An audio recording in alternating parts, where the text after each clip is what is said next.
পুকুর পাড়ে কখন গেছেন? দুপুরের দিকে পুকুর পাড়ে গেছেন, পরে ধপ করে পড়ে গেছেন না? পুকুর পাড়ে পড়ে গেলে তো অনেক ক্ষতি হয়, বুঝছেন? ফুলটা জায়গা থেকে সরে যায়, তারপর থেকে আপনার পেটে ব্যথা না? তারপর থেকে পেটে ব্যথা, আর হচ্ছে বাচ্চা নড়াচড়া কম করে।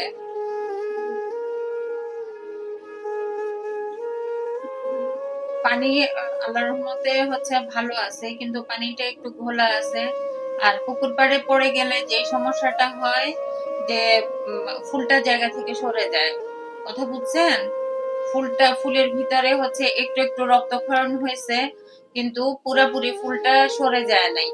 পুরাপুরি ফুলটা সরে গেলে হচ্ছে অনেক রক্তক্ষরণ হয় ভিতরে, এবং বাচ্চা বাঁচানো যায় না। এইসব কারণে পুকুর পাড়ে যাওয়া উচিত না। আপনার বাচ্চা জীবিত আছে, শুনতে পাইতেছেন? বাচ্চা জীবিত আছে।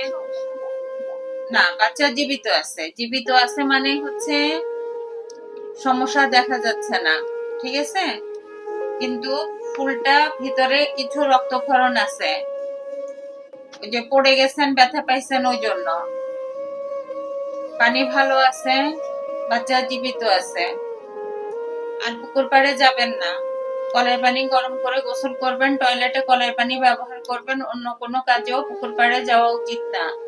যে কোনো সময় পিছলা খেয়ে পড়ে গেলে বাচ্চা মারা যেতে পারে। আপনার সেই সমস্যাটা হয়েছিল না? কবে পড়ে গেছেন? কালকে পড়ে গেছেন, কালকের পর থেকে আর বাচ্চা লড়ে নাই? হালকা হালকা নড়ছিল।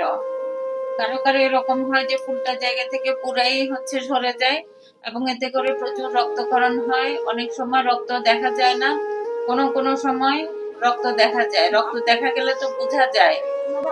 জি, হ্যাঁ, সব দিকেই দেখতেছি। ধৈর্য। যেটা বলতে নিছি সেটা কি বুঝছেন আপনি? কি বলছি বলেন? ফুলটা কোনো কোনো সময় জায়গা থেকে সরে যায়। সরে গেলে কি হয়? রক্তক্ষরণ হয়। রক্তক্ষরণ হইলে কখনো দেখা যায়, যদি দেখা যায় সেটা ভালো। আর যদি না দেখা যায় তাহলে তো হচ্ছে রোগী খারাপ হয়ে যায়, কিন্তু কি জন্য খারাপ হয় সেটা বোঝা যায় না। তাইলে একটা মারাত্মক বিষয় না? হুম, এরকম কাজ করা যাবে আর? হ্যাঁ, পুকুর পাড়ে যাবেন না। এই যে আপনার বাম পাশে দিয়ে দেখে দিচ্ছি ভালো আছে।